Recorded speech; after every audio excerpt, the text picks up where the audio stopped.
నిన్ను వేడగా కైలాసము నుండి కదలి వచ్చినవు ఆ కాకాసురుడే నిన్ను వేడగా కైలాసము నుండి కదలి వచ్చినవు మల్లె పూలతో మనసార నిన్ను గొలవగా మల్లేశుడై ఆడ నిలిచి ఉన్నవు మల్లె పువ్వులతో మనసార నిన్ను కొలవగా మల్లేశుడై ఆడ నిలిచి ఉన్నవు శరణన్న వారి కల్లవారాలనిస్తూ కాకాని క్షేత్రమందు వెలసినవు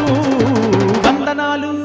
వందనాలు వందనాలు దేవ నీకు పెద్ద కాకాని మల్లేశ్వరా నీకు